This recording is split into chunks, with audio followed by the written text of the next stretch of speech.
সবখানেই শুধু মাছি আর মাছি। এমন অবস্থা দাঁড়িয়েছে, মাছির এই চরম অত্যাচারে অতিষ্ঠ হয়ে আস্ত একটা গ্রামের মানুষ নিজেদের ভিটেমাটি ছেড়ে চলে যেতে চাচ্ছেন। চা খেতে দিই তো চায়ের কাপে 8-10টা মাছি পড়ে যায়। খাবার আখের যেমন বেচা খেতে হয়, মাছিও ওরকম বেচা খেতে হয়। ঘটনাটি রাজশাহীর গোদাগাড়ী উপজেলার ঈশ্বরীপুর গ্রামের। প্রায় 120টি পরিবারের 650 মানুষের শান্তিময় জীবন গত 6 মাস ধরে নরক বানিয়ে ছেড়েছে স্থানীয় একটি লেয়ার মুরগির খামার। খামারের ভেতর দিনের পর দিন মুরগির বিষ্ঠা জমিয়ে রাখা এবং কোনো দুর্গন্ধনাশক ব্যবহার না করায় পুরো এলাকা এখন মাছির অভয়ারণ্য। আমরা খুব বিপদে আছি। এই বিপদ থেকে বাঁচার জন্য একটা ব্যবস্থা আপনাদের করতে হবে। ঘরে বসে থাকলেও শান্তি নেই, কানের কাছে ভন ভন করছে মাছি।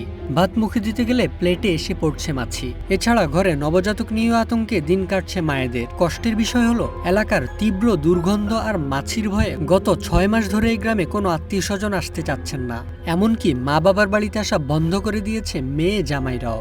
পোকার যে একবারে গোটা ভর্তি হয়েছে, ওই কারণে আমাদের বাড়িতে ভাত খাওয়া যায় না, কোনো কিছু খাওয়া যায় না, সব কিছুতে মাছি যাওয়া অদৃষ্ট ধরেছে। এই খাবার খোয়াই যাবে না। আমার নিজের জামাইটাও আসতে পারে না।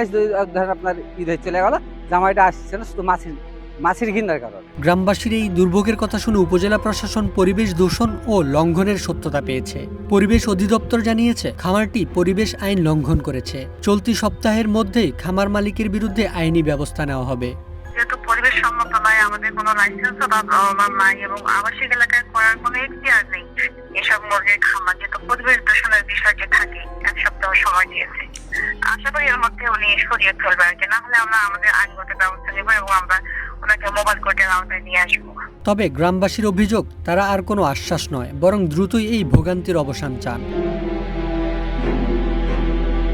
Mehrab, one digital desk.